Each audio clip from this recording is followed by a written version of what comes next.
सईद मोहम्मद अली साहब, जो अमेरिका की भरमी है वो भी आप देखें एक तसलसल के साथ एक पैटर्न नज़र आता है। एक तो पैटर्न ये है ना कि नेतन्याहू बार बार जो पीस प्रोसेस है या डायलॉग का प्रोसेस है उसको सबोताज करते हैं, लेकिन दूसरी तरफ भी एक ही तरह का पैटर्न है कि सदर ट्रंप कहते हैं कि मैं खुश नहीं हूँ, ये उन्होंने अकेले कर लिया, हमें देर से बताया, और उसके बाद उनके तमाम जो इक़दामात हैं उनको ऑन भी कर लेते हैं, उनको डिसऑन नहीं करते। लेकिन इस दफ़ा एक ऐसा इत्तेहादी है कतर अमेरिका का, एक सबसे बड़ी बेस की बात नहीं है, बहुत सारे अहम तरीन जो इस खित्ते में मकासद हैं, अहदाफ हैं अमेरिका के, उसमें एक फ्रंट लाइन स्टेट है कतर।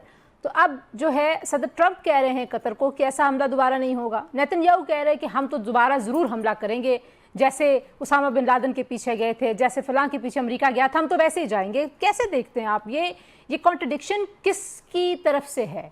नेतन्याहू की तरफ से है, अमेरिका की तरफ से है? देखें, पहली बात मैं वाज़ेह करना चाहता हूँ, अमेरिका और इसराइल के जो इस खित्ते के हवाले से जो पॉलिटिकल अहदाफ हैं वो बिल्कुल आइडेंटिकल हैं। अच्छा। उनमें कोई फ़र्क नहीं है।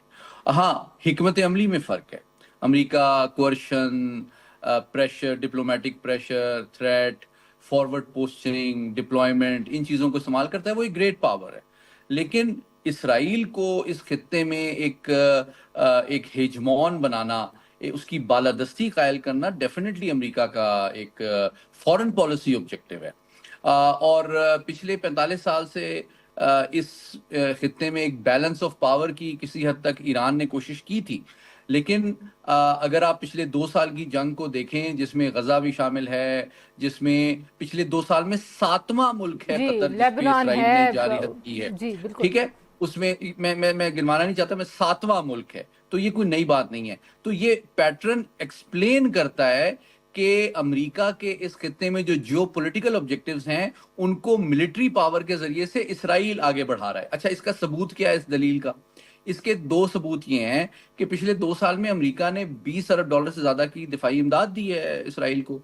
हर वो हथियार जो इन 7 मुल्कों के खिलाफ इस्तेमाल हुआ है वो अमेरिका का दिया हुआ है। हर वो बम, हर वो तैयारा जो इस्तेमाल हो रहा है इस बमबारी में, वो अमेरिका का दिया हुआ है।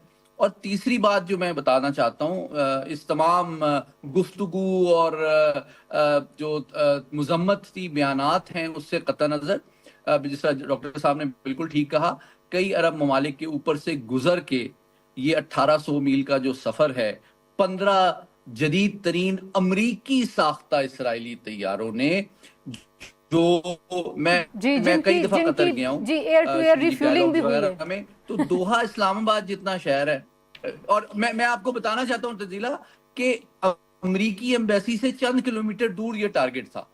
आप अमरीकी बेस को छोड़ दें तो ये पॉसिबल नहीं है इसराइल के लिए कि वो इस अमरीकी साख्ता तैयारे, पहले तो वो फ्लाई नहीं कर सकते इतनी दूर विदाउट मिड एयर रिफ्यूलिंग।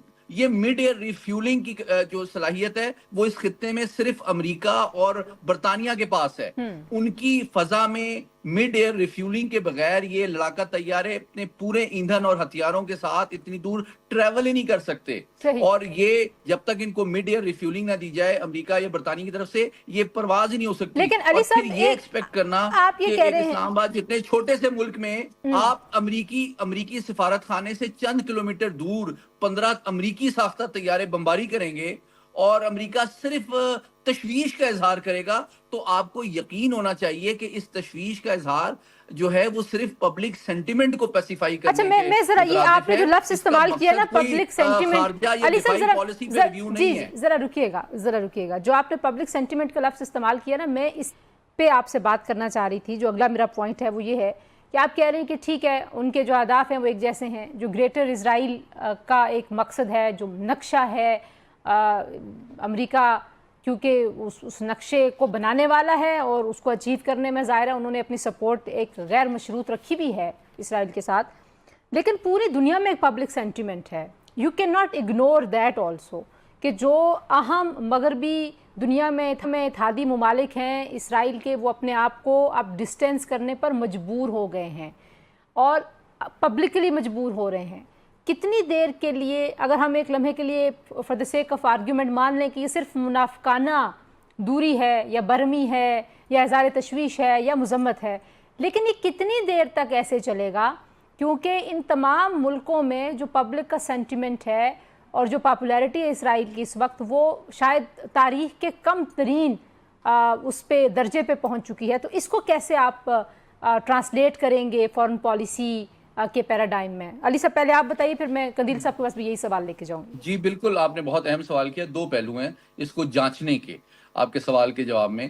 پہلی بات یہ ہے کہ اگر پوری دنیا، پوری مہذب دنیا، صرف مسلم دنیا یا عرب دنیا کی بات نہیں ہے، وہ مذمت کر رہی ہے عالمی قوانین اور عالمی اصولوں کی کھلم کھلا اور مسلسل اسرائیلی خلاف ورزی کے حوالے سے، تو اس سے دو باتیں ثابت ہوتی ہیں کہ ڈیفینیٹلی پوری دنیا میں ضمیر زندہ ہے، لیکن امریکہ کی حکومت اس کو افورڈیبل کاسٹ سمجھتی ہے، اور اس کا جو آبجیکٹو ہے اس خطے میں ایک اسرائیل کی بالادستی قائم کرنے کا، اس کے مقابلے میں یہ پبلک سینٹیمنٹ امریکہ کے لیے افورڈیبل پرائس ہے.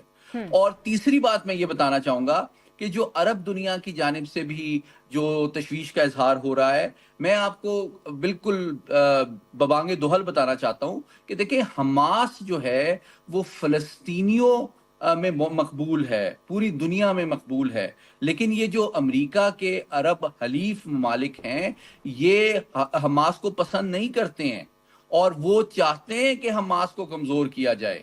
وہ سمجھتے ہیں کہ ابراہم ایکارڈ کی امپلیمنٹیشن اور عرب ممالک اور اسرائیل کے شیر و شکر ہونے کے راستے میں سب سے بڑی رکاوٹ حماس ہے.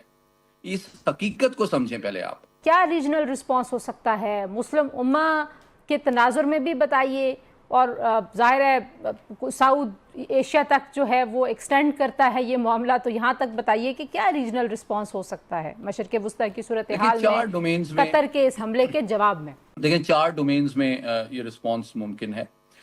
پہلی ڈومین میں پبلک سینٹیمنٹ اٹ سیلف ایک بہت بڑا رسپانس ہے. پوری دنیا کی جو مہذب اقوام ہیں اور ریاستیں ہیں وہ اس کی شدید مذمت کر رہی ہیں، جس میں پاکستان صف اول میں شامل ہے.